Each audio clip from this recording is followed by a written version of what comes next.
Granton Falls, Colorado Territory, October 1879.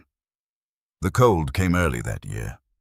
It came down off the San Juan Range like it had somewhere to be cutting through the pines, laying itself flat across the valley floor before the last of the summer hay was even stacked.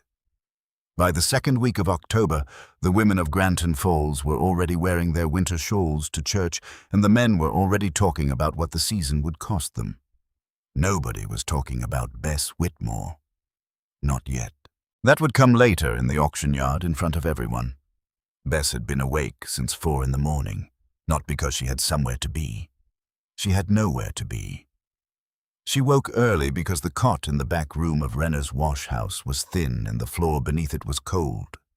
And after 23 years of living in spaces that were not quite meant for her, her body had stopped expecting comfort and started expecting morning instead. She dressed in the gray dress, the only one, washed it herself the night before, and hung it near the small iron stove that Renner allowed her to use between the hours of 6 in the evening and 8 in the morning because heat cost money, and Bess Whitmore's rent was already $4 behind. $4. She had 40 cents in her coat pocket. She had counted it the night before twice the way a person counts a thing they already know will not be enough. She walked to the auction yard before the crowd arrived. The yard sat behind Vaughan & Sons General Merchandise on the south end of Granton Falls, a hard-packed square of dirt with a raised wooden platform at one end and a row of rusted iron hooks along the back fence where the livestock handlers hung the birds before the bidding started. It smelled like sawdust and old feathers and the particular sourness of animals that had been frightened for too long. Silas Vaughan was already there when Bess arrived. He was always already there. Silas Vaughan was 54 years old and built like a man who had never once been hungry, broad across the chest and belly, with a carefully trimmed gray mustache and eyes that were always calculating something. He wore a clean black coat every single day, regardless of the weather, because the coat was a statement. It said, "I am not the kind of man who gets his hands dirty. I am the kind of man who pays other men to do that." He owned the general store.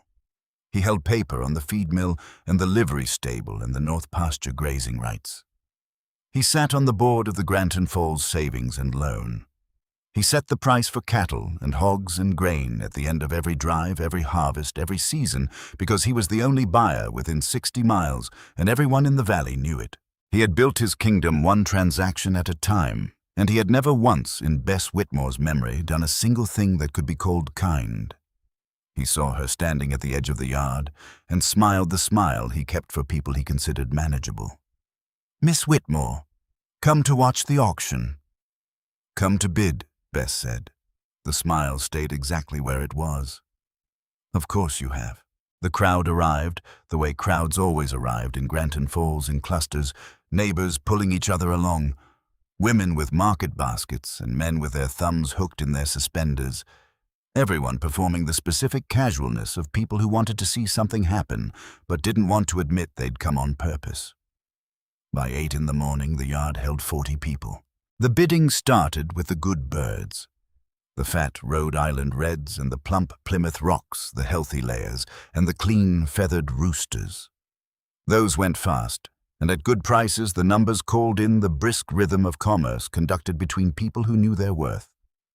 Bess watched from the edge of the yard and waited. She had come for the last crate. She had seen it when she arrived. Silas's handler had shoved it into the corner near the back fence away from the other stock, and nobody had looked at it twice because nobody wanted to. It held 9 birds, and not one of them was what you would call a promising animal. There was a gray hen with a clouded left eye, half blind, flinching at sounds instead of seeing them. There was a rooster with a beak that grew sideways, turned at an angle that made straight pecking impossible, so he always struck a few inches off from where he aimed and came up with nothing. There were 3 hens with a twist in one leg, each a birth defect that made their walk a lurching, uneven thing, so they got pushed away from the feeding trough by stronger birds, and stayed thin no matter how much grain was in the yard. The other 4 were simply beaten down. Feathers pulled out along the neck and back the way birds go when a flock turns on its weakest members and the pecking does not stop. They huddled together in the crate with the particular stillness of creatures that had learned that movement attracted attention, and attention meant pain. On the surface, that crate looked like a funeral. Bess saw something else. She saw 9 animals that had been put in the wrong place with the wrong birds, and never once been given a fair chance to be what they were. She had spent 23 years being exactly that. She knew what it looked like from the outside, and she knew what it felt like from the inside, and she was not going to stand in this yard and watch those birds go to the dogs if she had 40 cents left in her coat pocket. When Silas lifted the last crate onto the platform, the laughter started before he even opened his mouth. He let it build. He was good at that. He had a performer's instinct for crowd energy, the ability to feel which direction a room was leaning and lean with it until it became a wave. "Well now," he said, holding the crate up so everyone could see. "Last lot of the morning, ladies and gentlemen. I won't insult your intelligence by calling these prize birds." He paused for the ripple of laughter. "Got it. I'll simply say that somewhere in this valley there's a very patient person who believes in miracles." Another pause. "Starting bid, 10 cents. More laughter, the kind that had teeth. Bess raised her hand. The laughter changed shape. It got louder and more focused, the way laughter does when it finds a target it had been waiting for without knowing it. 10 cents, Silas said, and his voice carried the smile his face was already wearing. "We have 10 cents from Miss Whitmore, the most generous woman in Granton Falls, I've always said." Bess kept her hand in the air. She had learned early that answering cruelty only fed it. Answering it, apologizing for it, trying to explain your way out of it, none of that worked. The only thing that worked was continuing to be yourself in the middle of it and refusing to apologize for taking up the air that cost. "Going once at 10 cents, Silas called. Anyone want to save Miss Whitmore from herself?" He looked around the yard with theatrical patience. "No." "Well then, going twice." It was in the going twice that Bess stepped forward to take the crate. Her boot caught a root or a rut in the hard-packed dirt, one of those small treacheries of uneven ground, and the weight of the crate shifted wrong, and for one terrible suspended second it looked like 9 birds were going to spill into the dust at Silas Vaughan's polished feet. Bess caught it. She got both arms under the crate and pulled it against her chest and held on, breathing hard, her face burning with a heat she could feel in her own ears. The crate was heavier than it looked. The birds inside shifted and protested. She did not drop it. The yard laughed harder. Mrs. Calloway laughed behind her gloved hand. The Brewer brothers laughed openly, elbowing each other. A group of young hands from the Dunst Ranch laughed, without quite knowing why, because laughing was what the crowd was doing, and crowds are easier to join than to resist. Even some of the children laughed, because children learn the shape of cruelty from the adults around them long before they understand what it costs. Silas Vaughan spread his arms wide, still holding the moment. "Careful now," he said. "Wouldn't want the ground to give way." It was a particular kind of cruelty, that one. The kind that dressed itself as concern. Bess had heard every version of it since she was a girl. Too large for the school desk since the year her mother Margaret died and left her nothing but a $4 debt and a name that nobody in Granton Falls seemed to want to associate with anything respectable. She had a face that women sometimes called beautiful when they thought she wasn't listening. Dark chestnut hair and steady brown eyes, and a mouth that had mostly stopped offering its smile to people who used it against her. And she had a body the town had spent 23 years deciding was a moral failing, a personal choice, a reason to dismiss everything else about her. She did not answer the laughter. She turned the crate in her arms and began the long walk through the crowd toward the gate. The crowd that would not move for her. The crowd that parted for horses and for men with hats and for women in better dresses, but which seemed every single time to close itself around Bess Whitmore like water closing around something it wanted to push back. She was halfway to the gate when she heard it. Not the laughter. Something else. The sound of a horse coming down the mountain road at the kind of steady, unhurried pace that belongs to a rider who has been in the saddle long enough not to rush and experienced enough not to need to. The crowd heard it too. The laughter thinned the way laughter does when something more interesting arrives. The horse was a buckskin sole and trail dusted with dried mountain mud on its legs up to the knee. The man on its back sat the saddle like he had been placed there by the landscape itself, like the horse and the rider, and the cold Colorado morning were a single complete thing that had not asked for anyone's opinion. He stopped at the edge of the yard. He did not dismount immediately. He sat and he looked at the yard and the platform and the 40 people and the woman standing in the middle of it all, holding a crate of broken birds against her chest. He looked for a long time. "Mr. Deering," Silas said from the platform, and his voice changed. It got smoother and careful, and it put away the showman quality and replaced it with something more like the voice a man uses when he is speaking to someone he cannot quite afford to underestimate. "Didn't expect you down off the ridge until the cattle run." Calhoun Deering did not answer him. He was looking at Bess. He swung down from the buckskin in a single unhurried motion and walked toward the yard, and the crowd opened for him without being asked. The way crowds open for certain kinds of men.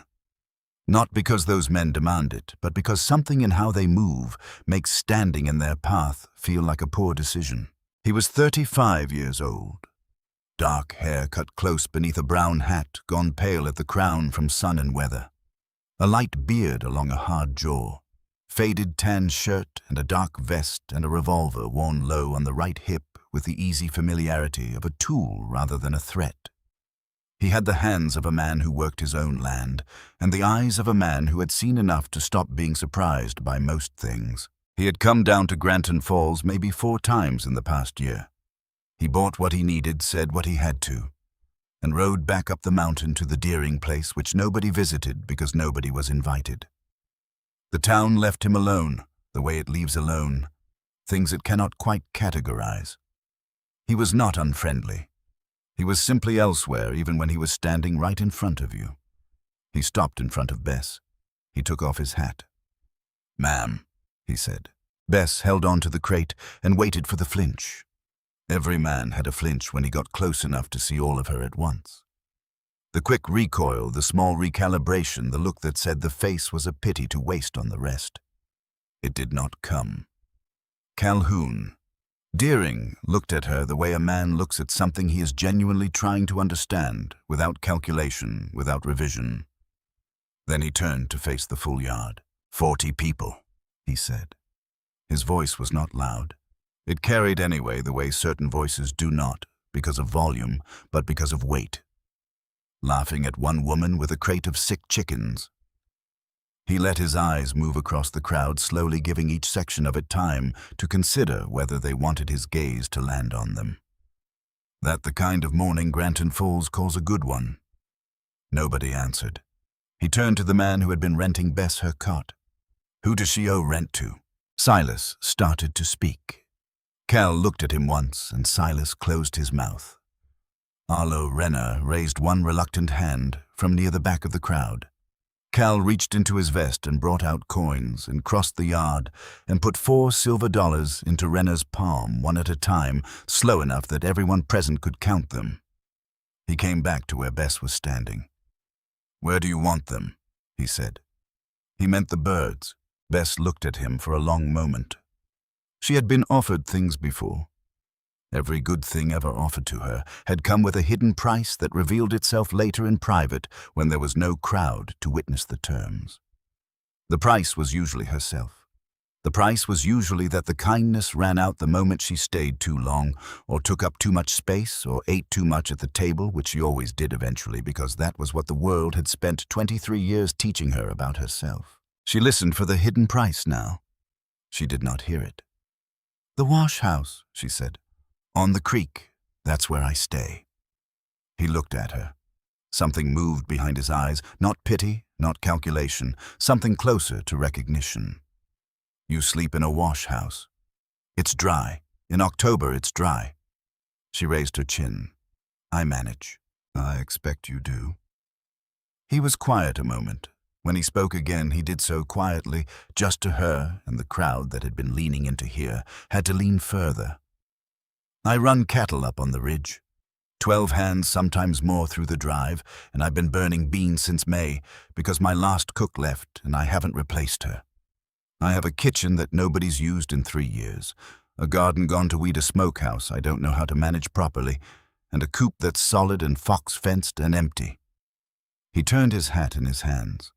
I'm offering you work, Miss Whitmore. Honest pay, a real roof, and a place those birds can heal up if they're going to. Through the summer, through the drive. After that, you're free to go wherever you want. You'll have wages saved and a reference from me, and you won't owe me a thing because it'll be work for fair pay and nothing else. Silas Vaughan found his voice again from the platform. Deering. Something ugly was waking up underneath the smooth surface of it. You can't be serious. You're going to bring her up to the ridge to cook for your men. Cal turned his head. Just his head. The rest of him stayed exactly where it was. What bothers you about that, Vaughan? The cooking or the bringing? I'm saying a man in your position has a reputation to consider. You bring a woman like that up to a ranch full of men with no kin around and no marriage, people will talk. People are talking right now, Cal said. Loudest I've heard them all year, and not one word of it worth the air it costs. He looked back at Bess. Can you cook? It was not quite a question. It was an honest assessment, and it was giving her room to answer honestly, and it was warning her that he would know the difference. I cook, Bess said. I've never had much to work with, but I cook well. Then we have an understanding. I haven't said yes. No, ma'am, you haven't. He waited. This was the thing Bess had not planned for, because she had not planned for any of this morning at all. She had planned to spend her 40 cents on something small and practical. Instead, she had done an impulsive and probably foolish thing, the kind that came over her sometimes when she saw something small and broken and unwanted and recognized it down to the bone. She listened for the hidden price one more time. There was no price. There was just a man standing in a yard in October, holding his hat in both hands, waiting for her to decide. Mr. Deering, she said, I cook very well. I have never once in my life gone hungry by choice, and I don't intend to let your men go hungry either. The corner of his mouth moved. Almost nothing. Yes, ma'am. Let's go, then. They left Silas Vaughan standing on his platform in front of a yard that had gone very quiet, and Bess did not look back at any of it. The mountain road was 4 hours of switchbacks and cold wind coming through the pines, and Bess rode the buckboard with the crate of birds in her lap because she would not put them in the wagon bed where they would be jostled. She had cushioned the bottom of the crate with her extra shawl before they left the yard. Cal drove and did not comment on this. They were an hour up the road before either of them said anything that was not practical. The one with the sideways beak, Bess said. He'll starve in a flock. Can't compete at the feeder because he can't peck level. He needs to be fed separately or he'll go hungry every single day surrounded by plenty. Cal glanced at the bird in question. And you'll do that? I've already decided to do that. She adjusted the crate slightly, checking the gray hen's position in the corner.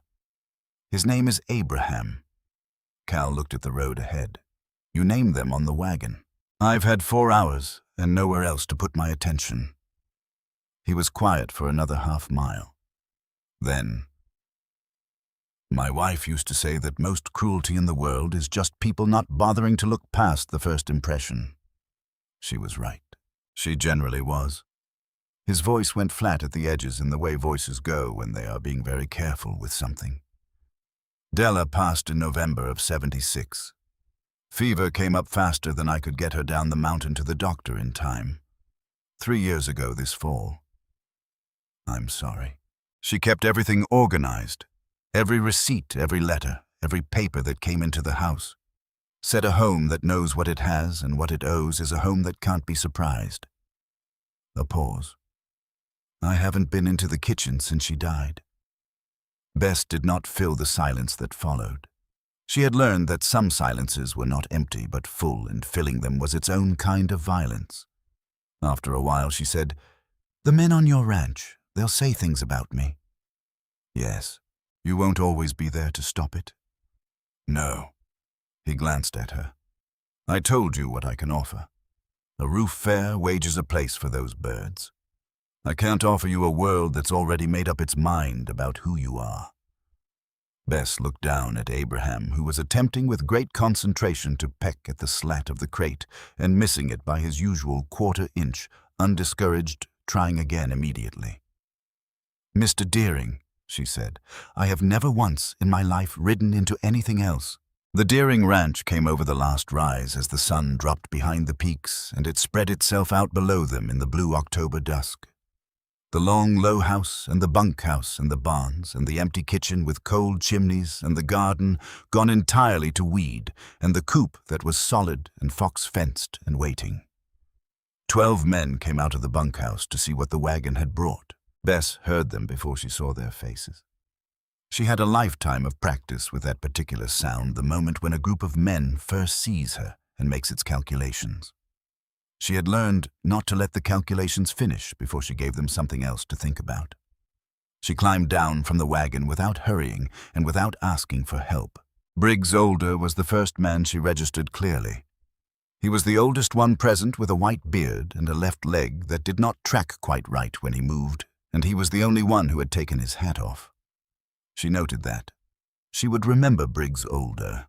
Tatum was the second one she registered because he spoke before he thought the way young men do when they have been taught by the world around them that a woman's body is open to public comment and have not yet met anyone willing to correct the lesson. The words he said were not kind. Cal's voice came from behind Bess, low and completely level. "Tatum, you'll apologize to Miss Whitmore before you eat tonight, or you won't eat tonight." Silence. It was cruel, and it was stupid, and you'll correct it now." A longer silence, then low and reluctant. "Sorry, ma'am." Bess raised one hand without turning around. "Accepted, Mr. Tatum. Now somebody bring me a lantern. I need to see what I'm working with in that kitchen." The kitchen was worse than she had expected and exactly what she had hoped. She stood in the center of it with the lantern Briggs brought and turned slowly. And what she saw was 3 years of a grieving man eating at the edges of his own life. Burned pots nobody had scrubbed. A flour barrel that had gone to weevils. A side of ham hung wrong in the smokehouse and starting to spoil at the edges. Jars on the shelf labeled in a careful woman's hand with the dates she had put them up, the last ones dated October 1876, 1 month before Della died. He had not moved a single thing. "She kept this kitchen," Bess said softly to Briggs, who had come to lean in the doorway. "Yes, ma'am. Wouldn't let nobody touch it after. We cook on the fire pit out back. Beans, mostly." He paused. "When we're lucky, burnt beans." Bess set the lantern on the table. "Then let's light this fire before he changes his mind." She lit it. By the time the hearth was properly going, 4 of the 12 men had drifted to the kitchen doorway, drawn by the smell of wood smoke and the possibility of something that was not beans. Bess found cornmeal sealed in a crock the weevils had not reached. She found onions that were soft at the skins but solid at the center. She carved into the smokehouse ham, the way Briggs showed her, cutting around the damaged edge to reach the good meat beneath. She went out to the kitchen garden with the lantern and pulled what the weeds had not yet claimed finding: winter squash and wild greens gone straggly, but still good underneath the overgrowth. "There is food all over this ranch," she said to no one in particular, more to herself than to the men at the door. "There is enough here to feed twice as many people. It has been going to waste because nobody looked carefully enough to find it." She cooked for an hour. Corn cakes hot off the flat iron, crisp at the edges. Ham fried thick and salted right. Greens cooked down in the drippings with a spoon of molasses from the back of the pantry, dark and rich, and nothing like what 12 men who had been eating burnt beans for 5 months expected to find on a plate. She fed all of them and did not sit down herself. She had learned early never to eat first in a new place, never to give people the chance to count what she consumed before they had decided whether she was worth anything. When you have nothing, you learn to make nothing taste like something, or you go hungry. She had never once in her life gone hungry by choice, but she had learned to be strategic about when and where she ate. Tatum took the first bite, standing up, still scowling, still committed to his original position. He stopped chewing. He looked at the corn cake in his hand with the specific expression of a young man whose certainty has just been quietly dismantled by something he did not expect. "Where did you learn to cook like that?" he said. "Poverty," Bess said. "Best teacher there is. When you have nothing to work with, you learn to make nothing taste like something, or you go hungry." She set down a second platter. "Eat slowly. There's more, but it costs something, and I won't have it wasted." Cal. Deering stood in the kitchen doorway the whole time and did not come in. She saw him there. She let him stand. When the men had eaten and gone quiet with the particular fullness of people who had not expected to feel that way, he stepped into the lantern light for the first time. He stood just inside the threshold of the kitchen that had been Della's, that he had not crossed in 3 years, and he looked at the scrubbed pots and the lit hearth and the empty plates and the jars of Della's preserved goods that Bess had arranged neatly on the shelf. "You found the smokehouse," he said. "I found everything." Bess looked at him steadily. "You have been starving in the middle of plenty, Mr. Deering." "I have." He said it in a way that had nothing to do with food, and both of them understood that. He turned his hat in his hands. "There's a room off the back of the house. Was going to be Della's sewing room. She never got to use it. It's clean and dry. There's a real bed." He looked at the hat instead of at her. "I'd be obliged if you'd take it." "Mr. Deering, I can sleep by the fire perfectly well. I don't need—" "You'll take the room, Miss Whitmore." His voice was quiet, but it was not a suggestion. A woman who can do what you just did for 12 men who didn't earn it doesn't sleep by a fire. Not on this ranch. He put his hat on. "Good night, and thank you for lighting it." He was gone before she could answer his boots quiet on the wood floor, the kitchen door closing soft behind him. Bess stood alone in the kitchen for a long time after. She looked at the row of Della's labeled jars. She looked at the fire she had lit in the hearth that had been cold for 3 years.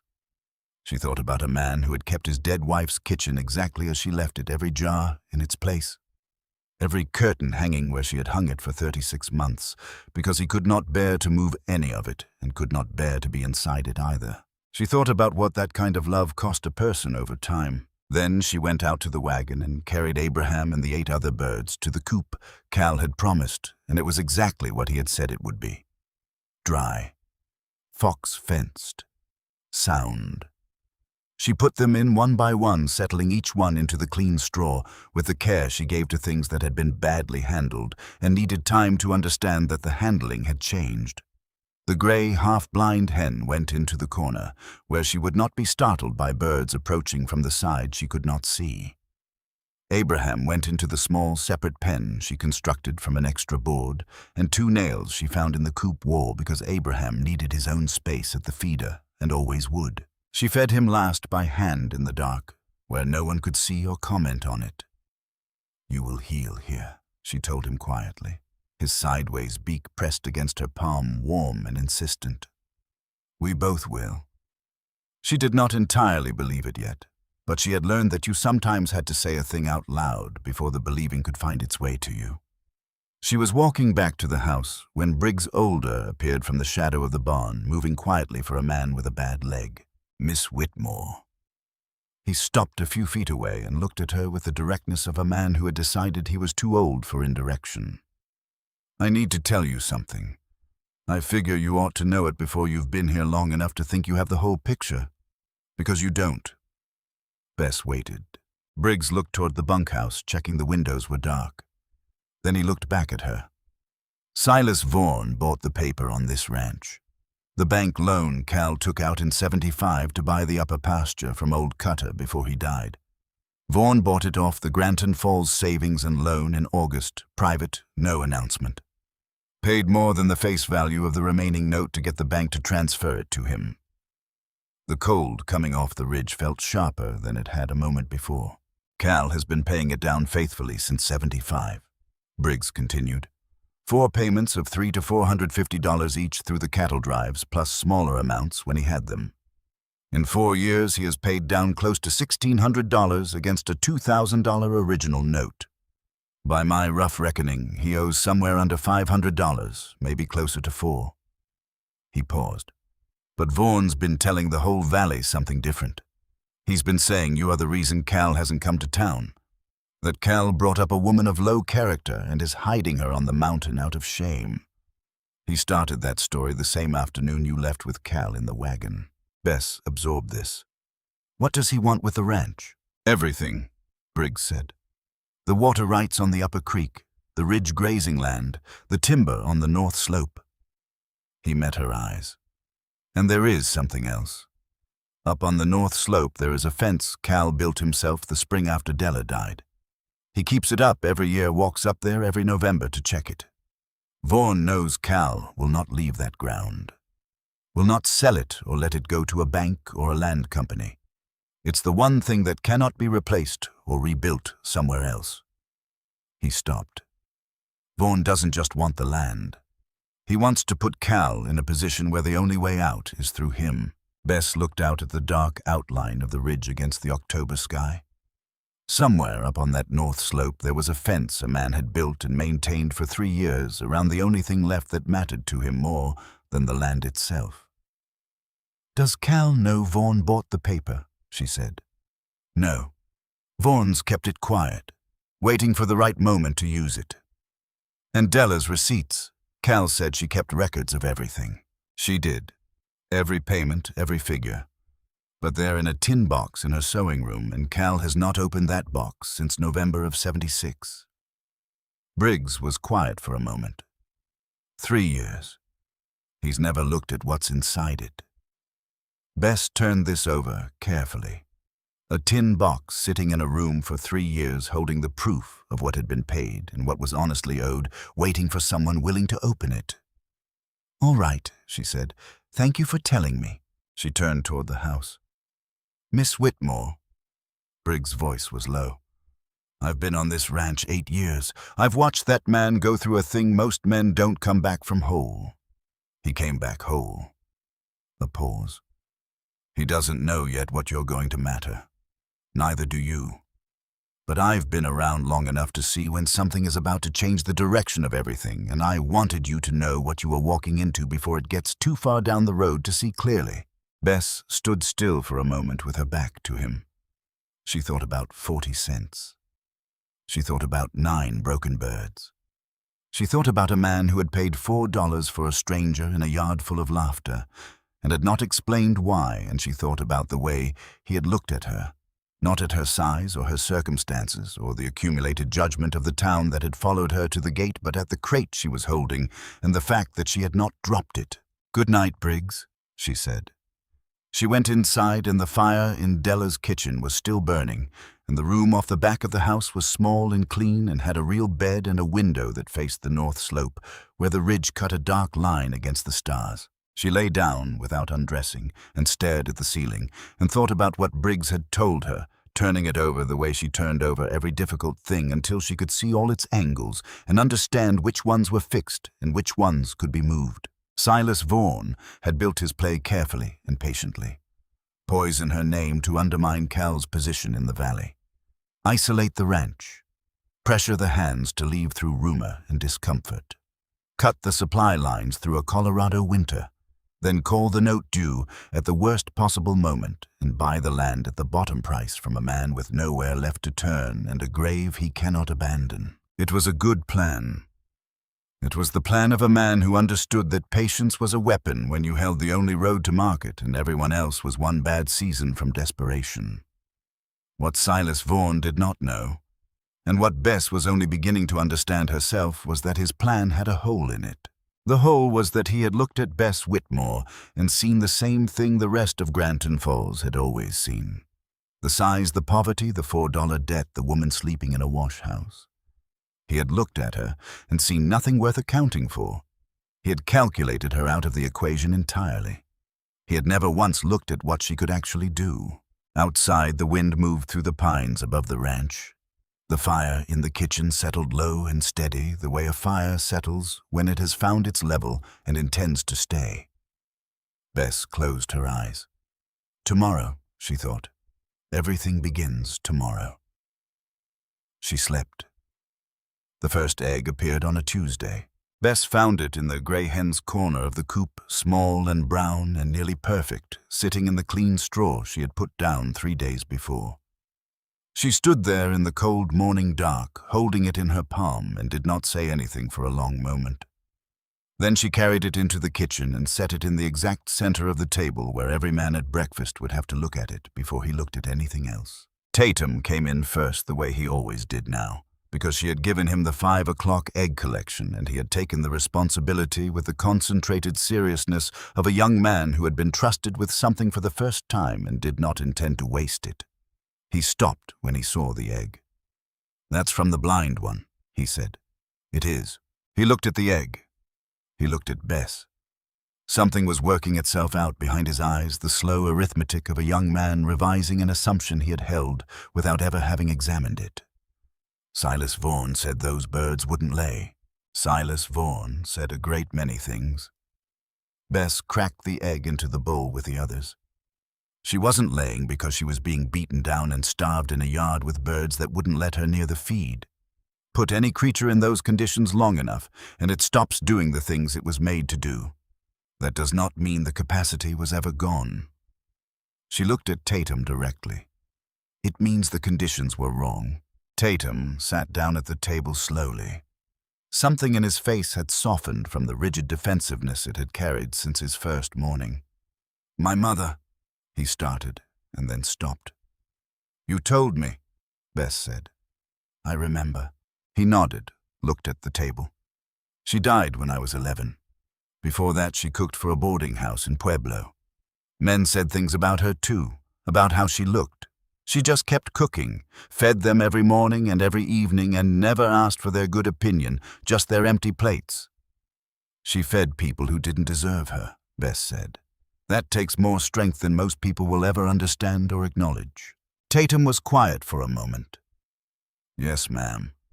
I think it does." He looked up. "I'm sorry for what I said. When you got off the wagon, I've been sorry since that night." "I know," Bess said. "I accepted it then and I mean it now. Go finish the eggs before Abraham decides your fingers are breakfast." He went back out to the coop without being asked to, and Bess turned back to the stove and felt something she chose not to name yet, because naming it too early was how you lost it. By the end of the second week, 3 hens were laying. By the end of the third, 6. Abraham still could not compete at the common feeder, and still received his grain from Bess's hand each morning in the small sectioned pen at the south end of the coop. He had stopped biting her after the first week, not because she had trained him out of it, but because he had apparently decided in the way animals decide things that she was the kind of person worth not biting. Bess considered this a higher compliment than most things people had said to her in 23 years. The garden took 4 days to clear, Bess and Tatum working from first light to last. And on the second day, Cord, one of the middle-aged hands who had said nothing good or bad since Bess arrived, showed up with a second hoe and worked the row beside them without being asked and without explaining why. Bess noted it and said nothing. Sometimes the best way to honor a person's choice to do right was to let them do it without making a ceremony of it. What she found underneath the weeds was not the ruin she had expected. Della's garden had been strong and well-planned, and 3.5 years of neglect had killed the delicate things but left the strong things to go magnificently wild. Winter squash had spread far beyond its original beds. Pole beans had climbed everything they could reach. A row of wild onions had reseeded itself for 3 seasons and now occupied twice the ground it had been given. The garden had not died. It had been waiting for someone to come back to it. The smokehouse she learned from Briggs, who knew it the way old men know things they have done 1,000 times by feel and smell, and the color of the smoke at different stages. He taught her to read the temperature by holding her hand near the vent.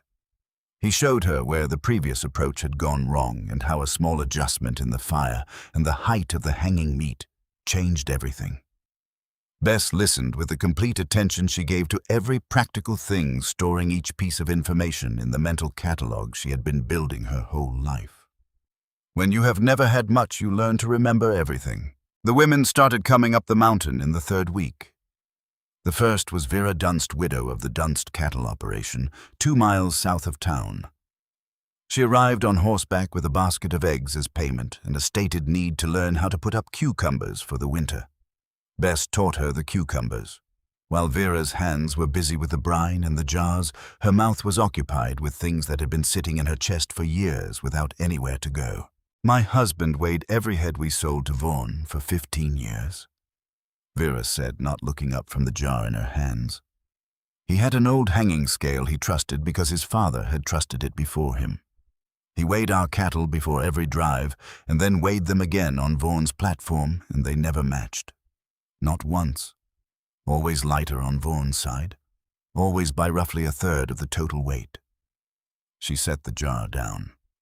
Tom thought it was his own scale that was wrong, spent money twice having it calibrated by the man in Denver.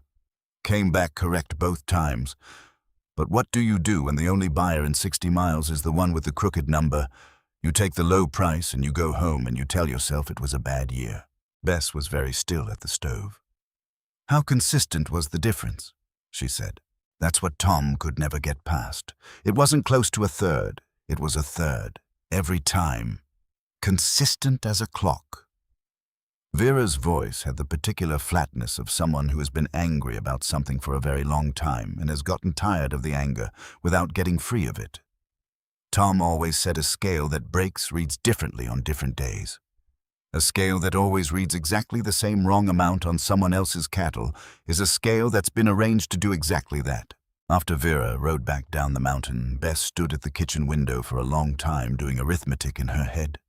1/3 of the weight. On every head of cattle from every rancher in the valley across every drive for 15 years. Multiplied by the price per pound. Multiplied by the number of ranching families who had no other buyer to go to and no way to prove what was being taken from them. What you arrived at was not a crooked scale. What you arrived at was a kingdom built 1 stolen pound at a time from people who were isolated enough to have no choice and desperate enough to keep coming back. More women came up the mountain over the following week. The Kessel family's daughter-in-law came wanting to know about wild plum preserves. The widow Pryor, who ran 60 head on her own since her husband's death, came with a practical question about salt pork that turned into an afternoon of conversation. Each of them, in their own way, told Bess a version of the same story. The scale that always ran light. The price that was always just a little lower than the calculation. The shared sense that something was wrong that could never quite be put into numbers that anyone would believe. Bess listened to all of it. She stored it in the careful catalogue and kept cooking. It was in the evenings, when the hands had gone to the bunkhouse and the kitchen had quieted, that Cal began to come in and sit at the end of the table with his coffee. At first he came for 10 minutes and then went back to his accounts. Then 15. Then he started staying until the fire burned down. Not saying much, just present in the kitchen in a way he had not been in 3 years, and Bess noticed this, the way she noticed everything carefully and without comment. One evening she told him about the scale. She told him all of it, every version she had collected, the consistent gap, Vera's husband's calibrated scale, the arithmetic of what 1/3 of every animal on every drive for 15 years actually amounted to. Cal's expression did not change, but his hands flat on the table went still in a specific way. I've driven cattle down to his yard 6 times since Della died. Every drive I thought the payout was a little low. I put it down to the market to feed costs to the things a buyer always tells you when the number isn't what you calculated. He looked at the table. 6 drives. It wasn't just you, Bess said. That's exactly the point. When every man thinks he's the only one having a bad year, nobody compares notes. Nobody puts the pattern together. Cal was quiet. Della used to say that the most dangerous kind of theft is the kind that makes the victim feel stupid rather than robbed. So they don't tell anyone. She was right, Bess said. Again.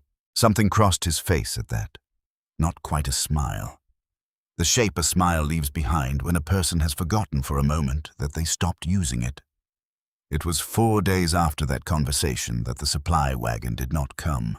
In its place came the young son of Grafton Meeks, who ran the general merchandise on the north end of town, 17 years old, riding one of his father's horses with the posture of someone doing something that made him feel physically ill. He stopped at the gate and would not come through it. Cal walked out to him. Bess watched from the kitchen window. The boy spoke for a while without looking at Cal directly. Then he handed over a folded letter, turned his horse around, and rode back down without waiting to be thanked or dismissed. Cal stood in the yard holding the letter for a moment. Then he came inside and set it on the table. Silas Vaughan had purchased a minority stake in the Meeks store the previous month. Effective immediately, the store could no longer supply the Deering ranch. The reason given in the letter was phrased carefully, but its meaning was not. "He named you," Cal said. "Meeks's boy was ashamed to say it out loud, but the letter names you." Bess looked at the letter without picking it up. "How much flour do we have?" Cal looked up. "That's your question." "That's my question. Week's worth. 10 days if it's stretched. Salt. Less than the flour. Coffee. Nearly gone." Bess was already moving out to the pantry, through the kitchen, into the garden, to the smokehouse, back to the kitchen building, the full inventory in her head, with the speed and accuracy of a woman who had spent her entire life making accurate assessments of what she had to work with and what she could build from it. When she came back to the table, Cal was still sitting there watching her.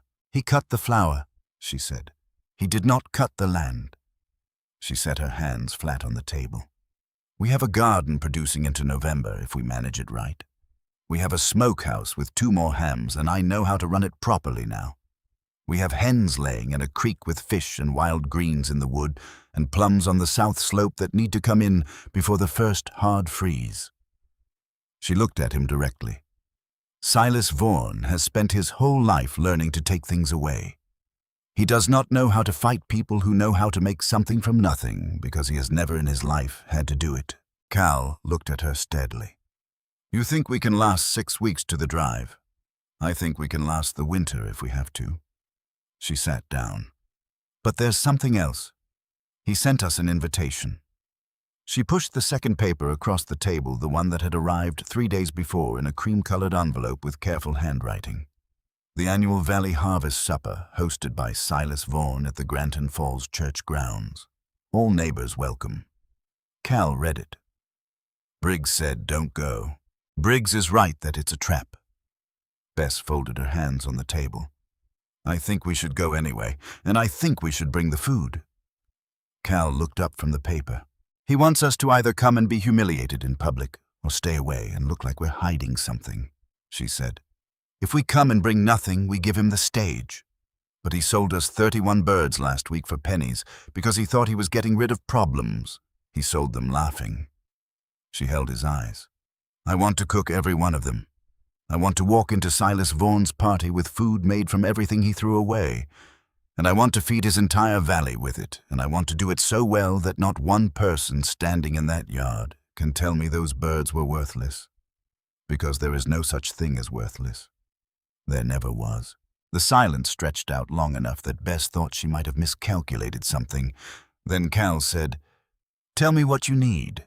He sent Tatum down with $11 and specific instructions, and Tatum came back 2 days later with 31 of the worst birds Silas Vaughan had been glad to move.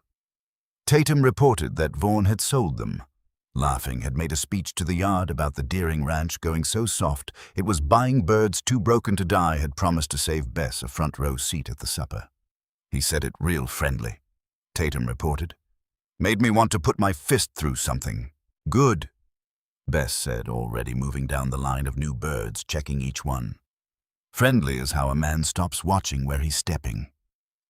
She found the sick ones fast.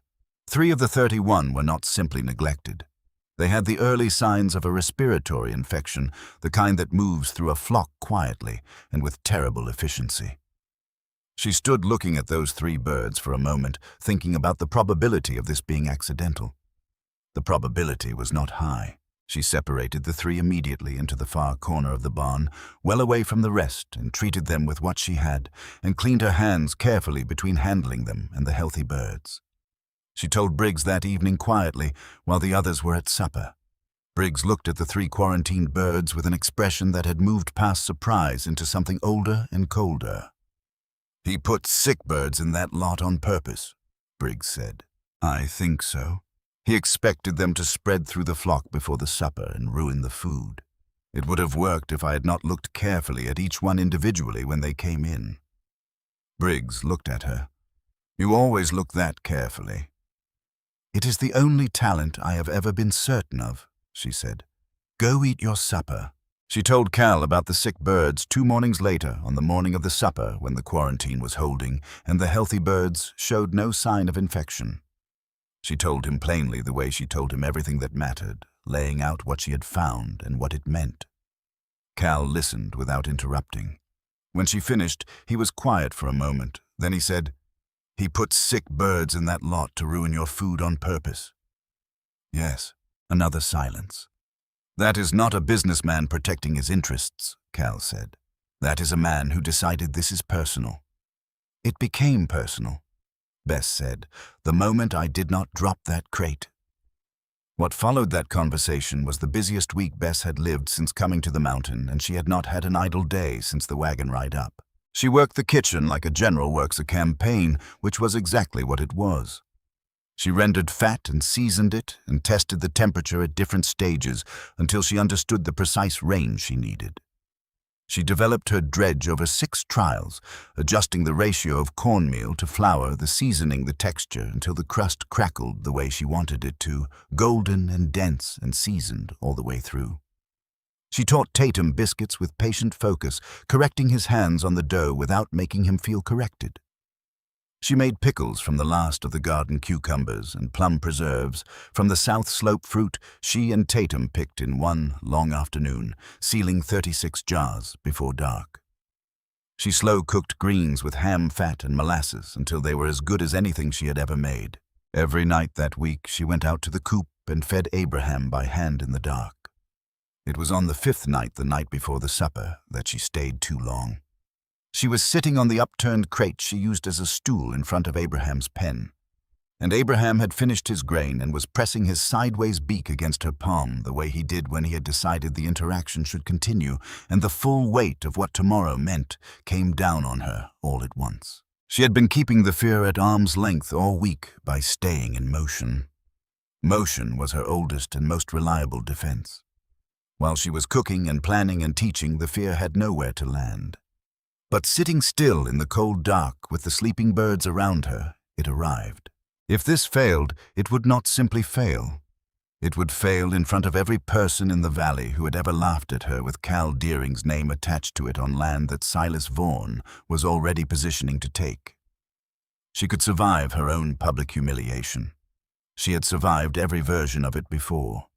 But the idea of it landing on Cal on the ranch on the North Slope and the fence he walked up to check every November, that was something different and heavier than anything she had carried on her own behalf. She had not planned to become something that could be used against someone she cared about. She became aware, sitting there in the dark, that somewhere in the 3 weeks since the wagon ride she had started caring what happened to Cal Deering. Not as an employer, not as the man who had paid her debt in a public yard.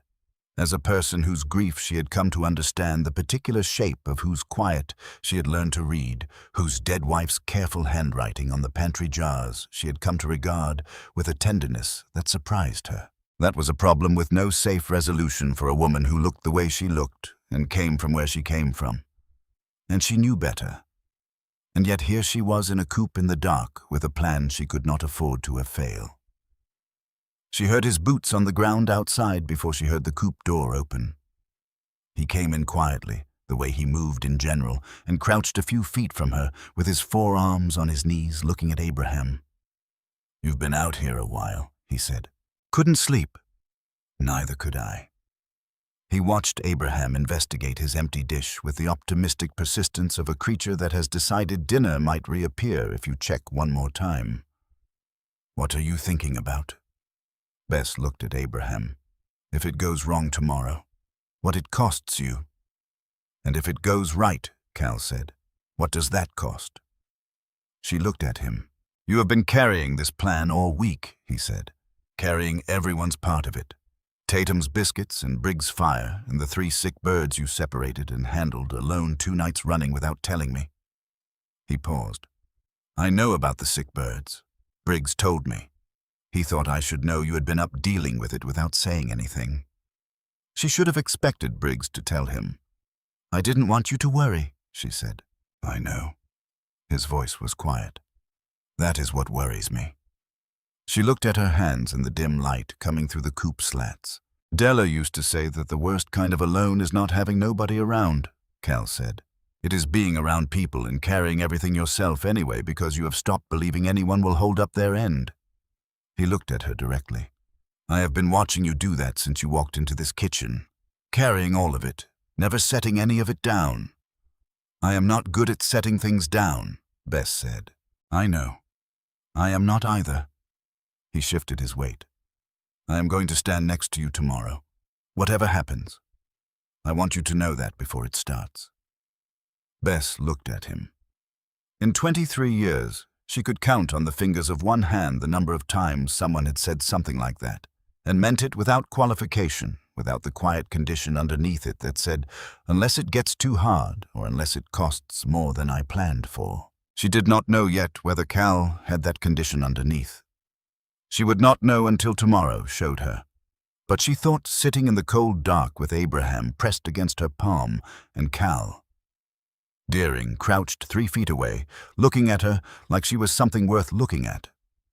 That the not knowing and the showing up anyway was probably what courage actually was when you took off all the language people put around it. "All right," she said. They sat together in the quiet of the coupe for a few minutes more. Not talking, the birds settling around them in the dark. And it was the kind of silence that does not need filling, the kind that carries its own weight and its own warmth. Then Bess stood up and brushed the straw from her skirt. "You should sleep. We have a long day tomorrow, and you need to be steady." Cal stood too. He was close enough in the narrow space that she could see the tiredness around his eyes and the set of his jaw that meant he was holding things in, and she was glad of the narrow space and glad of the dark because it meant neither of them had to deal with their own faces right now. "Yes, ma'am," he said, and stepped back to give her room to pass. She went back to the house and the room that had been Della's sewing room and lay down on the real bed and stared at the ceiling and went through the plan one more time from beginning to end, checking each piece. The way she checked the coupe each night, methodically looking for anything she had missed. She had done everything she could do. The food was ready.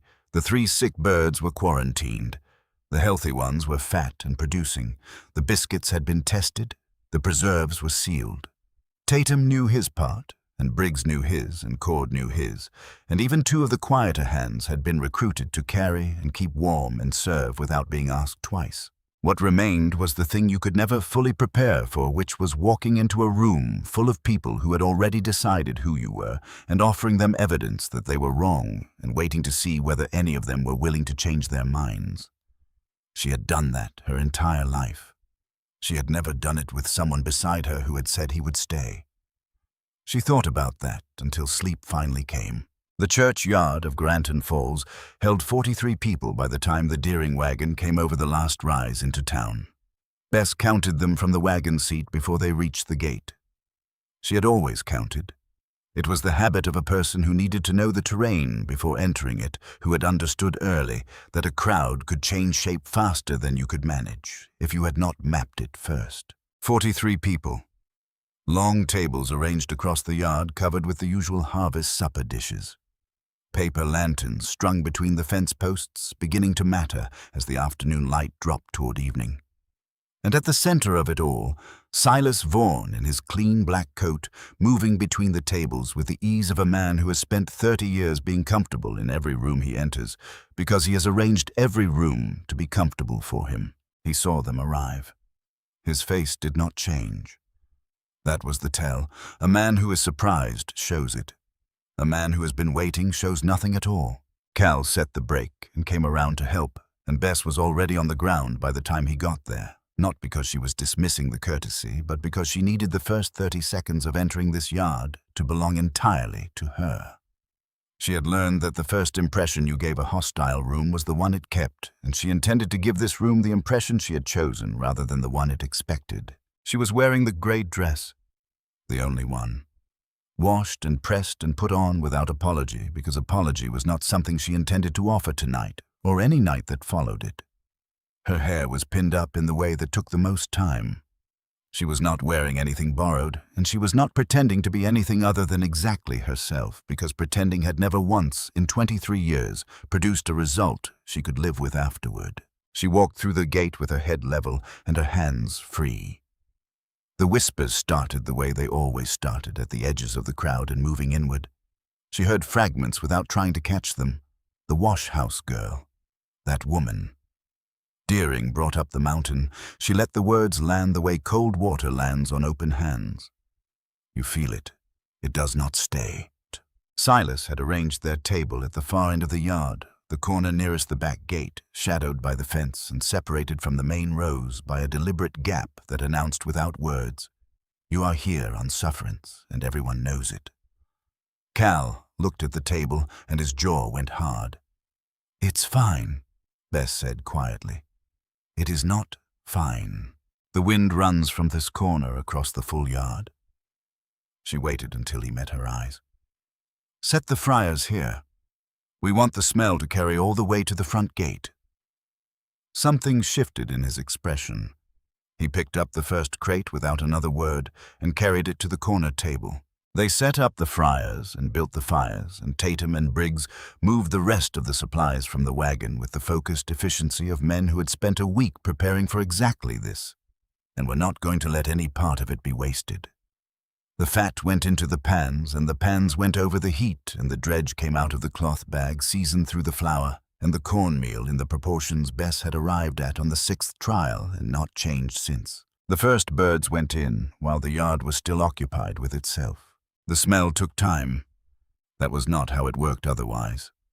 Fat needed to come to the right temperature, and the crust needed time to set, and the heat needed to work all the way through the meat before the smell became what it was going to become.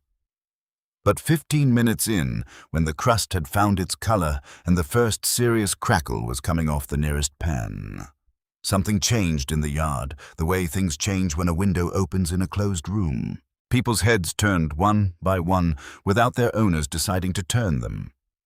The first person to come to their table was the youngest Kessel boy, 8 years old, and constitutionally incapable of pretending he didn't want something he could smell from 30 feet away.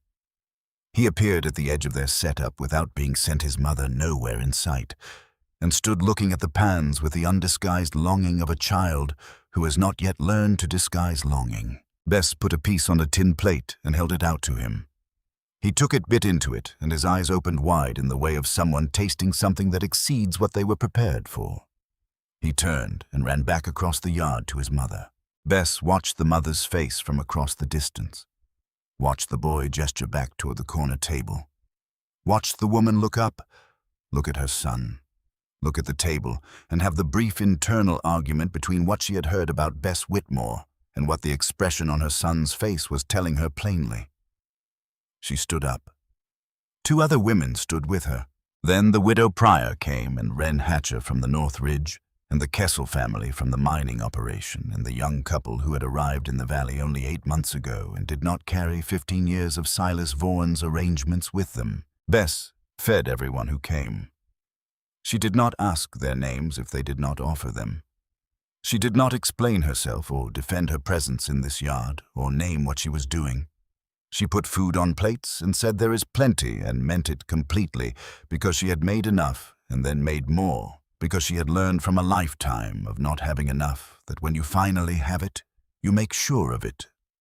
She was working the second pan when Silas Vaughan climbed onto a chair. He had a voice built for this kind of moment. It carried without effort, and it was calibrated to sound reasonable while doing the work of something less than reasonable. He raised one hand, and the yard quieted around him with the trained responsiveness of people who had been responding to that raised hand for 30 years. "Friends," he said, "before we give proper thanks for this harvest, I think we owe each other a plain conversation." He let the pause settle. Because there are strangers among us tonight, and a community that knows itself is a community that asks questions. He turned toward their corner table with the deliberateness of a man who has rehearsed the turn. "Calhoun Deering, always glad to have you down off the ridge." A nod that contained within it a faint condescension so refined you would miss it if you weren't looking for it. "And the young woman he's brought along." His eyes moved to Bess with precision. "Some of you know her. Miss Bess Whitmore. Grew up right here in Granton Falls, lived in Renner's wash house these past several years on the charity of this community." Another pause. A woman of uncertain circumstances. He built the case the way he had built everything in his life, one careful stone at a time. The absence of kin, the absence of marriage, the nature of the arrangement on a mountain ranch with 12 unmarried men. And then he spoke the name of a witness, a man named Doss Harkett, who had worked on the Deering Ranch and seen things with his own eyes. A man, he said, was present in this very yard tonight. He said it like a trump card laid on a table.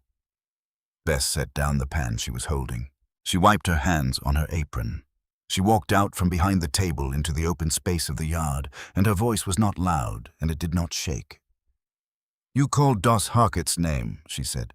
"Mr. Harkett, are you here tonight?" Movement near the back fence. Doss Harkett was there, and his face was the color of a man whose name has been used without warning.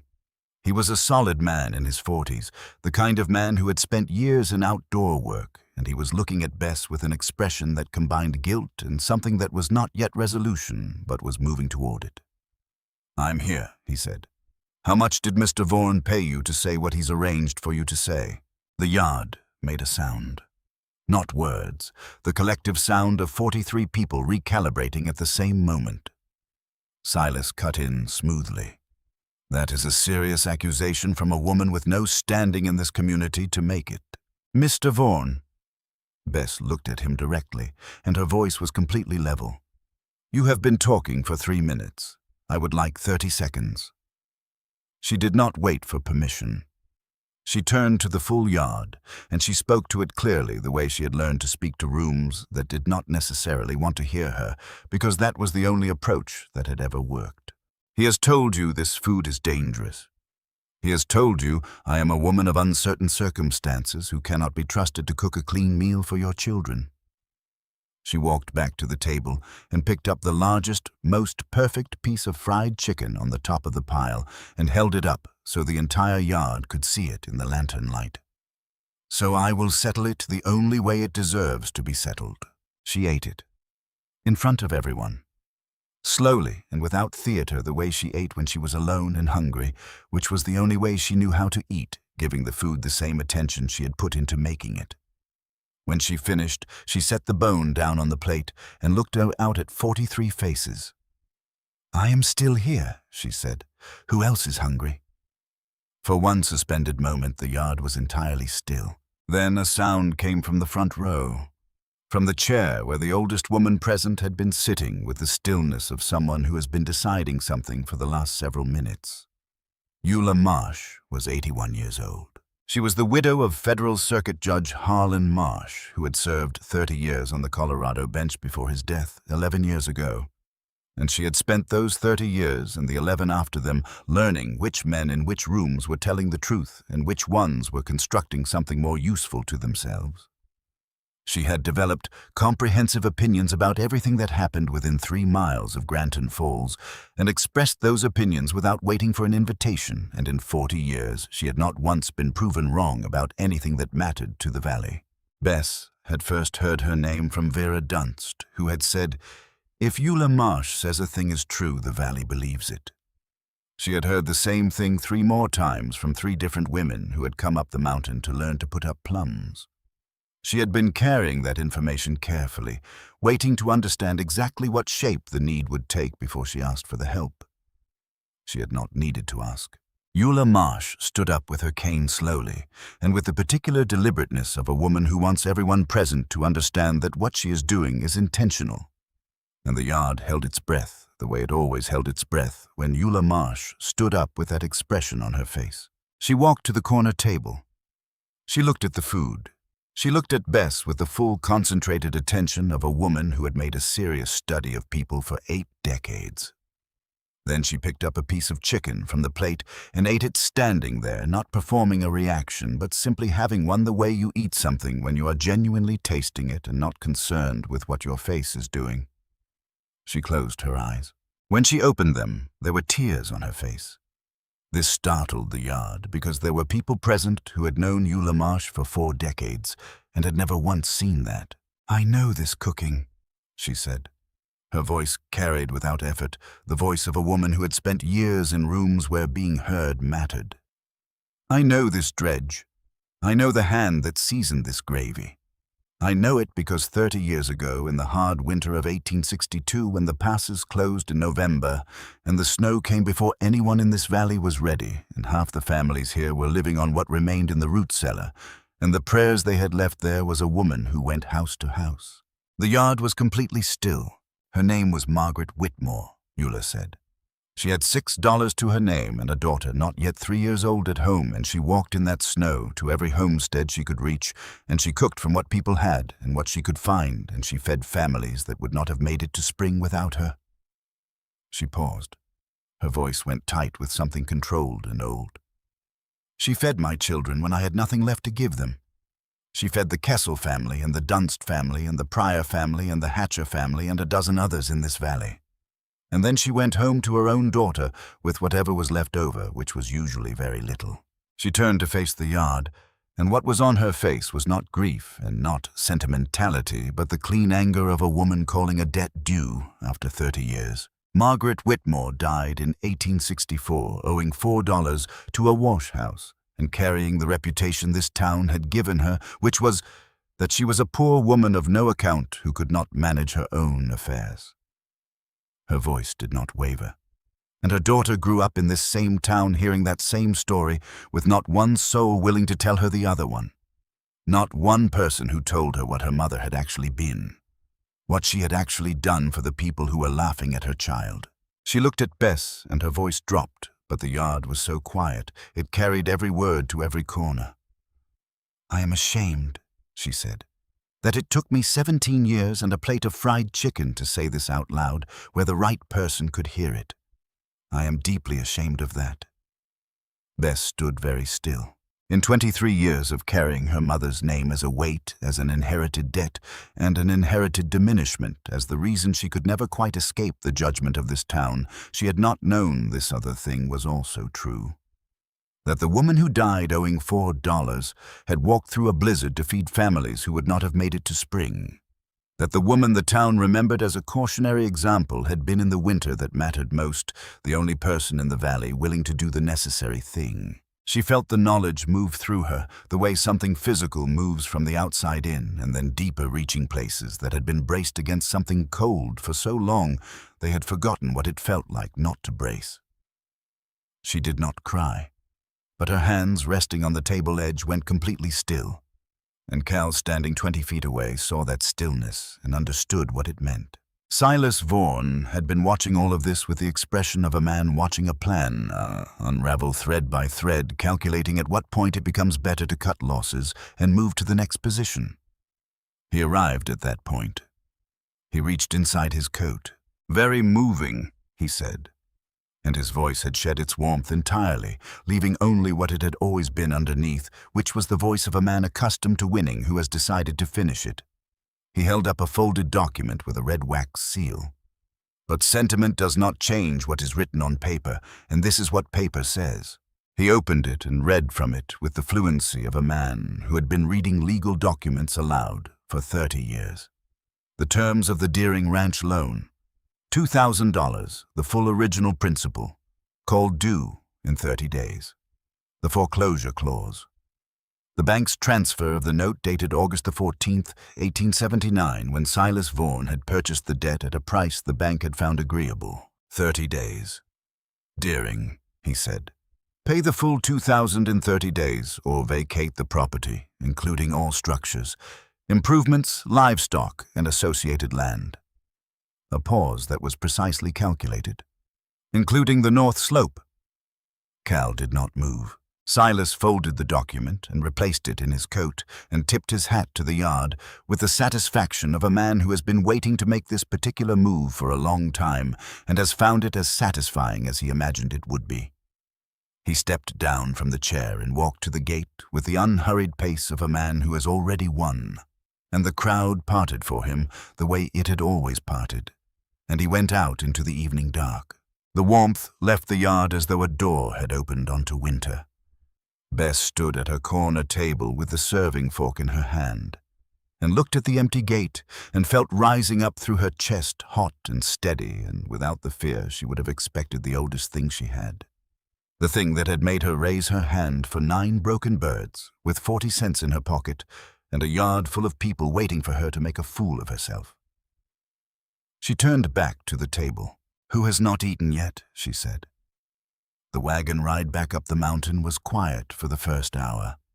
The valley fell away below them, and the stars came out hard and clear over the ridge, and the lantern Cal had hung at the corner of the wagon bed swayed with the road.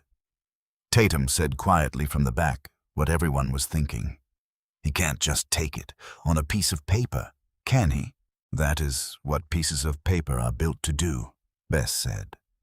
Her mind was somewhere else, moving through the problem with the same methodical attention she gave to everything that mattered. "Cal, your loan, August of '75. "Yes. $2,000 for the upper pasture." "That's right. And you have been paying it down every year.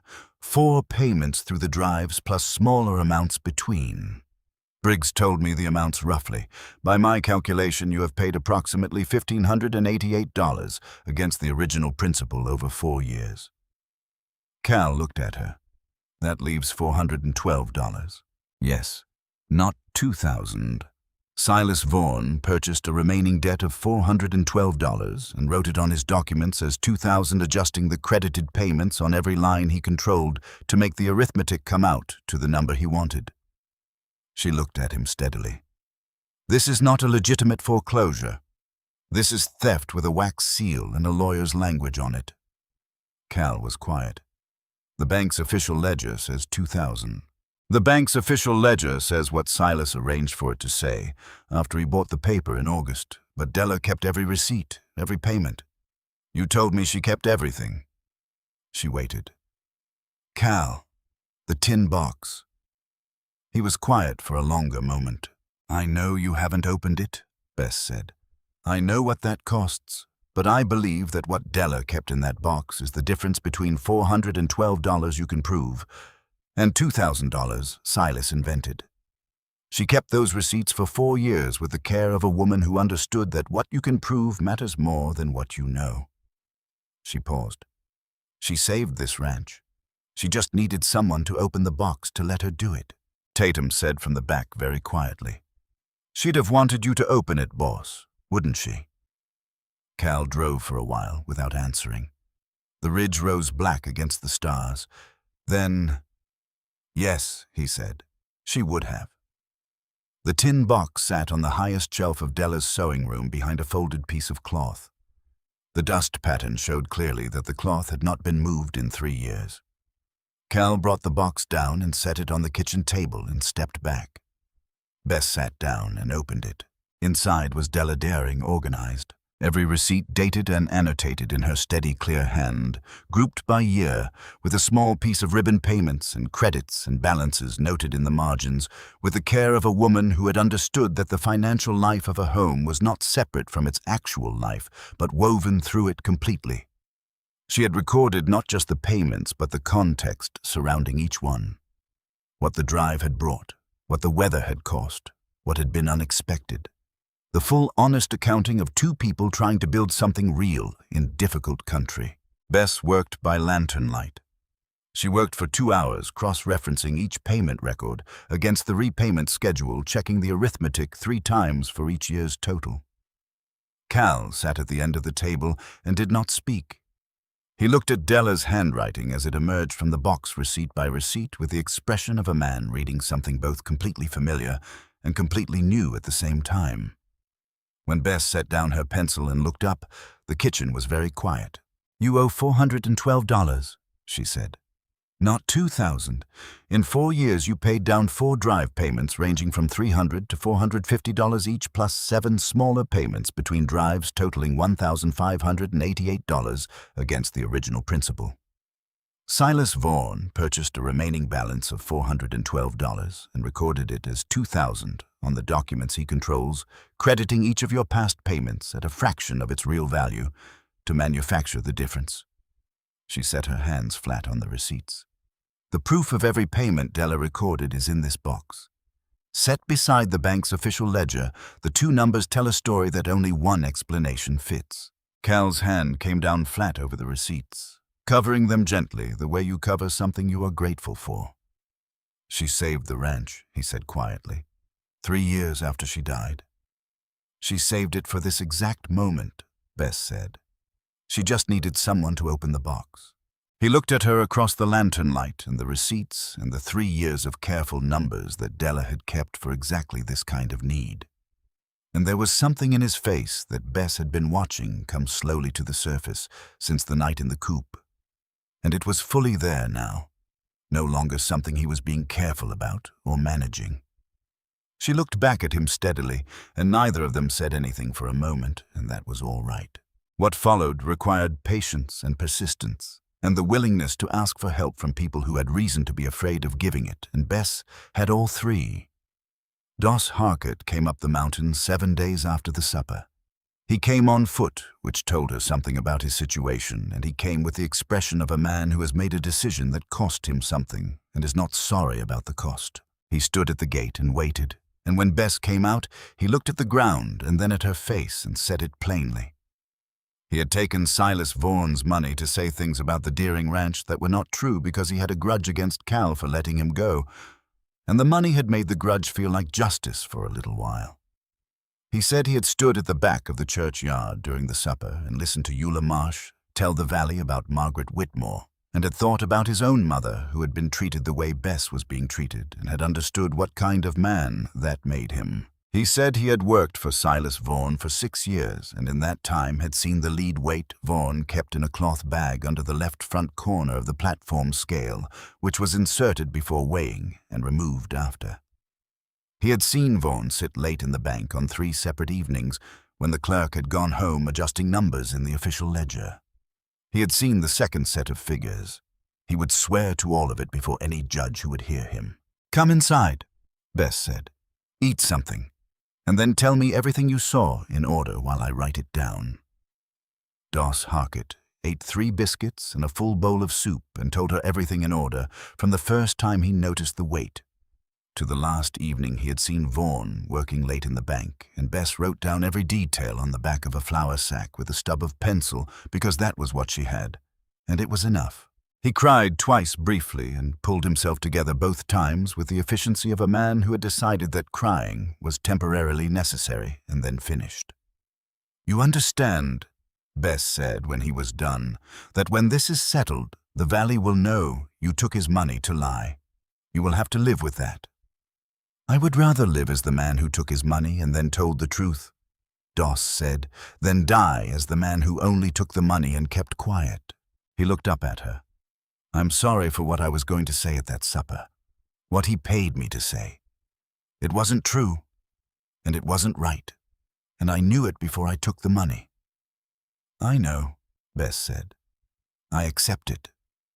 She put the cap on the inkwell she had borrowed from Cal's desk. "Now go home and write down what you told me in your own hand and sign it. Briggs will know where to take it." Arlo Penn was harder. Bess went to him alone on a Wednesday afternoon to the Granton Falls Church, where he set out hymnals before the Thursday evening service. She had learned this detail from Vera Dunst, who had mentioned it in passing without knowing why Bess needed it. She sat down in the pew beside Penn without announcing herself and set a cloth-wrapped basket between them on the bench. Penn looked at the basket, then at her. "I cannot talk to you, Miss Whitmore. I have not asked you to talk yet." She folded her hands in her lap. "There is food in that basket for your children. It is not a trade. There are no conditions on it." She looked at the hymnals he had been sorting. "I know you have been keeping 2 sets of books for 9 years. I know what that kind of thing costs a person carrying it every day, because I can see it on your face, and I have seen the same look on people who are being slowly made into something they did not start out being." Penn's hands went still on the stack of hymnals. "He told me my family would be put in the street," Penn said. His voice was very quiet. "He has done it to others. I have seen him do it." "I know," Bess said. "And he was probably right when he said it 9 years ago, before anyone else in this valley was willing to stand up first. Before Doss Harkett came up the mountain and put his name on a sworn statement." before Eula Marsh stood up in the churchyard and said what she said. She paused. "The flood is coming, Mr. Penn. It is coming whether you are standing in it beside Silas Vaughan or on the other bank. The only question left is which bank your children grow up hearing you chose." She stood up. "Take the food. There is no obligation attached to it, but think about what I have said." She left the basket and walked out without looking back. He brought the True Day book to Eula Marsh's house on a Thursday evening, 8 days before the 30 days were up. He carried it inside his coat, and his hands shook when he handed it to Eula Marsh, and Eula took it from him and held his shaking hands in both of hers for a moment and looked him in the eyes and said with the full weight of 81 years of meaning what she said, that it mattered. Judge Hector Aldrin rode into Granton Falls on a gray November morning, 11 days before Cal's 30-day deadline, 11 days earlier than his scheduled circuit. He went directly to Eula Marsh's house because Eula Marsh had written to him, and Judge Aldrin had ridden with her husband for 22 years and owed him more than one early arrival. He spent 2 full days in Eula's front parlor with the 2 ledgers and Della's tin box and Doss Harkett's signed statement and 3 hours of testimony from Arlo Penn, who had come back the morning after Bess's visit with 3 additional pages of detail he had not included the night before because sleeping on it had reminded him of things he had been working to forget. On the 3rd day, Aldrin sent word through the valley that there would be a public hearing on the affairs of the Granton Falls Savings and Loan open to all, and that Silas Vaughan was required to attend and bring his official documentation. The church was full in a way it had not been since the burial of someone the whole valley had loved. Silas came in a clean coat. He sat in the front row and looked at Judge Aldrin with the calm of a man who expected to walk out the same way he had walked in. Aldrin set both ledgers on the table without preamble. He opened them to the same week in March of 1878, 6 months after Silas had acquired the Deering note, and read the same transaction from each ledger. The numbers were not close. He laid out the full comparison payment by payment line by line, the $412 of actual remaining debt, set alongside the $2,000 recorded in the official bank ledger. He set Della's receipts beside them, each one dated and annotated in her careful hand, and he let the arithmetic speak for itself because arithmetic does not need assistance. He called Doss Harkett to the front, and Doss described the lead weight and the cloth bag, and the exact position under the platform scale where it was kept. And as he described it, 3 ranching men stood up from different parts of the church without being called on one after another, and said they had always suspected their cattle weighed heavier than Vaughan's platform ever claimed. They had simply never had a place to say so where it would be recorded. Silas held himself together through most of it, with the composure of a man who had prepared for a fight and was waiting for his opening. When Aldrin finished reading the final payment comparison and stated his arithmetic plainly, $412 of genuine debt presented as $2,000 in official documentation, Silas stood up. He was eloquent. He had always been eloquent. He talked about the unreliability of a dead woman's household records and the motivated testimony of a man fired for cause, and the audacity of a woman with no legal standing using a sentimental old widow to manufacture a case against a man who had given 30 years of honest service to this community. He said audacity twice. Aldrin waited until he was finished with the patience of a man who has heard better arguments in harder rooms and has learned that patience makes him more effective, not less. "Mr. Vaughan," he said, "I have been a federal circuit judge for 22 years. In 22 years I have learned one reliable thing about ledgers, which is that a ledger that lies does not lie in a random direction. It lies consistently toward whoever is holding the pen." He set his hand on the 2 open books. These 2 ledgers cover the same transactions at the same institution. They arrive at different numbers. Only one of them can be accurate, and the pattern of discrepancy is not ambiguous. He looked at Vaughan with the expression of a man who has reached a conclusion he is not interested in revisiting. "I will be examining the full accounts of the Granton Falls Savings and Loan dating to January of 1865. This examination will include every cattle transaction processed through the Vaughan brokerage in the same period, cross-referenced against the platform scale readings recorded at time of purchase." He paused. "Sit down, Mr. Vaughan." You have a substantial accounting ahead of you, and none of it will be in your favor." Silas Vaughan sat down. Outside the church afterward, the valley stood in the November wind and was quiet with itself. Not celebration. Something more like the feeling of a room after a very long argument has finally ended the specific relief of tension that has been held too long, suddenly permitted to release. Doss Harkett was one of the last people out of the church. He looked older than he had 2 weeks ago, the way people look when they have put something heavy down and discovered it has changed the shape of their shoulders. He found Bess at the edge of the yard. "What do I do now?" he said. "The Kessel operation is looking for a hand through winter," Bess said. "Go see them tomorrow morning. Tell them Briggs Older sent you." He looked at her. "You already arranged that." "Briggs arranged it. I simply mentioned that you might need a place." He nodded slowly. "Thank you, Miss Whitmore." "Whitmore and Deering," she said. "The partnership is official as of this morning, according to the papers Cal filed at the territorial office last week." She paused. "You are welcome, Mr. Harkett. Now go home and rest. You look like you need it." Arlo Penn was waiting near the gate with his coat collar up against the cold, and the expression of a man who has stepped off something high and is still not certain what ground feels like. "I have resigned from the bank," he said when Bess reached him. "I know. Eula told me this morning. The Dunst operation and the Pryor operation and the Kessel family have asked me to manage their combined accounts. It will be less money than the bank paid." He looked at his hands. "But I will know what the numbers say, because I will be the one who wrote them." "That is worth more than you may realize right now," Bess said. "It will feel like more in a year." He looked at her. "Why did you bring me food that night? There was no reason to be kind to me." "There was every reason," she said. "You were hungry. Not the kind of hungry that food fixes, but the kind that reminded you what food was for." She met his eyes. "Your children are going to hear a story about who you were in November of 1879. You made sure it is a story worth telling." She left him at the gate and went to find Cal. He was standing at the edge of the yard with his hat in his hands.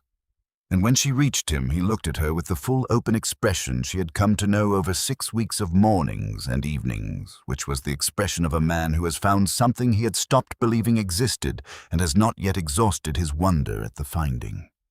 He asked her to walk with him, and they walked to the far edge of the churchyard, where the fence met the road and the lantern light did not quite reach. He did not make a speech. He had taken to heart every time she had told him not to. He said that from the first morning on the wagon when she had held that crate of birds for 4 hours in the cold, because she would not let them be jostled, he had understood something was different, not different about her, different about him, that something in him that had been locked and cold since November of 1876 had started very quietly to consider the possibility of warmth. He said he was not asking out of gratitude or because she had saved the ranch, though she had, and he knew it and would not pretend otherwise. He was asking because he had not been able to enter Della's kitchen for 3 years, and she had walked through the door on the first night and lit the fire in it, not by ignoring what the kitchen meant, but by understanding it completely and honoring it, and then cooking dinner in it anyway. And that was the most quietly courageous thing he had ever watched a person do. He held out his hand. Open. The offer of equals, not the claim of a man who has decided something for someone else. "I want to put your name on everything I sign from here forward," he said, "not as a cook, as a partner, as the person I am building toward." Bess looked at his hand, then at his face. "Not one person in my life has ever offered me a future that did not quietly require me to be smaller than I am," she said. "Not once, in 23 years. "Then this is the first time," Cal said. "I do not need you to be smaller, Bess. The valley has enough of small already. I need this place to become worthy of what you already are." She put her hand in his. They were married on the porch of the building on the 3rd Saturday of November, the morning it opened for the first time. Judge Hector Aldrin performed the ceremony because Eula Marsh had asked him to, and he was not in the habit of saying no to Eula Marsh. Eula stood beside Bess in a good dress and held her arm with the firm grip of a woman who has decided something matters and is not interested in being subtle about it. Bess wore blue. A deep, serious blue that a seamstress in Granton Falls had made to her measurements without adjustment, cut to fit exactly the person she was, no more and no less. When Cal saw her on the porch steps, he looked at her the way he had been looking at her since the auction yard, as if she was something he was still in the process of understanding and was in no hurry to stop. Tatum cheered from the yard with a volume that startled Abraham in his pen behind the building. Cord and two of the other hands cheered after him. Briggs Older stood with his hat over his heart and made no effort whatsoever to hide the fact that his eyes were wet, because Briggs Older had been around long enough to understand that some things deserve to be felt openly. The doors opened at noon. The valley came. They came in wagons and on foot and on horseback, the ranch families and the miners, and the young families and the old families, and the widow Pryor and the Kessel family, and Vera Dunst and Wren Hatcher, and people Bess recognized from the harvest supper, and people she had never seen before who had heard about the food, or heard about the hearing, or simply needed somewhere to eat on a cold November Saturday. Bess cooked from 11 in the morning until the light began to fail and her arms ached from the shoulders down in the specific, honest way of a body that has done something real with itself all day. And she loved every minute of the ache. Tatum moved between tables with the easy competence of a young man discovering he is genuinely good at something he had not previously had reason to try. He had named 6 of the hens by the end of the first month and could identify each one's egg by the color and size without being told. He would make a good rancher someday, Bess thought, if someone gave him room to become one without rushing the process. Briggs Older worked the gravy station at the back of the kitchen and told the story of Abraham to anyone within earshot with the relish of a man who has earned the right to tell a good story and intends to get full value from it. "These birds, you understand," he said, "these are the birds Silas Vaughan sold us for pennies the week before the supper. He thought he was getting rid of problems, and we thought we were buying a fighting chance, and as it turned out, we were both right." Doss Harkett had found work at the Kessel Ranch by the end of that week. The kind of work a man does when he's rebuilding something from the ground floor and does not expect it to happen fast. He ate at the summer table on its first day and sat in the middle of the room with the other Kessel hands, and did not look for a corner, and Bess gave him the same plate she gave everyone, which was the entire point of the place. Arlo Penn brought his 6 children to the opening and sat them all at a long table near the window where they could watch the kitchen and the yard. He cried into his coffee at some point in the afternoon, and Briggs, who noticed everything, said nothing about it, which was the kindest thing Briggs had done in recent memory. Cal carried plates and refilled coffee and could not stop looking at his wife. He had no shame about this. It was plain on his face, and he made no effort to arrange it into something less obvious, because there was no longer any reason to. The sign above the door caught the last of the afternoon light as the crowd began to thin. Whitmore and Deering's summer table. Her name first in letters Briggs had painted on a piece of good pine board, with the careful attention of a man for whom the specific order of those words mattered a great deal. It was nearly dark when Bess saw him at the edge of the yard. Silas Vaughan stood outside the fence on the roadside where the lantern light from the building reached but did not quite warm. He was not in his black coat. He was in a working man's coat, worn at the elbows, the coat of someone who had spent a difficult week becoming a different kind of man from the one he had been the month before.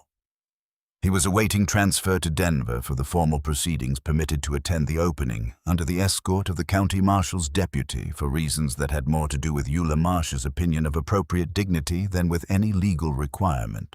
He stood at the edge of the light for a long time before Bess noticed him. Then she stood looking at him for a long time herself. She heard Cal come to stand behind her. She heard his quiet breath in the cold air. She went to the kitchen without explaining herself and made up a plate. She chose carefully the way she chose when she was making a plate for someone she meant to honor the best pieces. A warm biscuit, a generous spoon of plum preserves. She carried it across the yard herself through the gate out to where Silas Vaughan stood alone on the road. She held it out to him. He looked at the plate for a long moment, then at her face, searching it for the satisfaction he had every right to expect her to be showing, the triumph she had earned by every measure he understood. He did not find it. "I don't want your pity," he said. "This is not pity," Bess said, and her voice was completely level. It is supper. There is a difference between them, and I expect by now you know what it is." She pressed the plate into his hands gently, but with enough firmness that he had to take it or let it fall. "Eat here or carry it with you. Makes no difference to me, but no one leaves the summer table hungry. Not one person. That is not a policy I am willing to make exceptions to." She turned and walked back through the gate and into the warm light of the building without looking back. Cal was waiting just inside the door. He had watched all of it the way he watched everything she did, with complete attention and no attempt to look like he was not watching. "Why?" he said. Bess looked out through the window at the dark road where Silas Vaughan stood holding the plate she had given him alone in the space between the lantern light and the dark. And she said what she had been thinking since the night in the coupe when she had nearly packed her bag to leave before she could be left. "Because I know what it feels like to stand out there," she said. "I stood out there for 23 years. In the cold outside, the warmth watching other people be comfortable in rooms they had not thought to invite me into." She looked at the room behind her. The full warm room, the tables and the people, and the sound of a meal made with care from everything that had been dismissed and sold for nothing and proven wrong about. "I decided a long time ago that if I ever had a door of my own, I would not make another living soul stand outside it in the cold. Not anyone. Not even the person who tried hardest to take it from me." She paused. "He spent his whole life learning to take," she said. "I spent mine learning to give. You can look around this room right now and see which one of us built something worth being inside." Cal put his arm around her. Not tentatively, not with the careful consideration of a man uncertain of his welcome, but with the settled ease of a man who has come to the right place and knows it. Outside, Abraham moved across his pen in the evening dark, fat and unhurried and entirely confident in his own position in the world, pressing his sideways beak against the gate latch with the undiminished optimism of a creature that had never once accepted the verdict the world had delivered on him when he was sitting in a corner crate with a price of 10 cents and the whole auction yard waiting for him to be proven worthless. Tatum leaned on the fence rail watching him. "You would never know," he said, looking at him now, "what he was when we got him." Bess came to stand beside him, wiping her hands on her apron, looking at Abraham in the lantern light that just barely reached the pen. "He was always this," she said. "That is what nobody understood. He was always exactly this, and the only thing that was ever wrong was that nobody bothered to look carefully enough to see it." She turned back to the kitchen. The last table still had people at it who had not finished eating, and there was more food to bring out, and the fire in Della's stove was burning the way it would burn from that November forward, through every winter the mountain threw at it, tended by hands that understood what fires were for and what it cost to let them go out. It never went out again.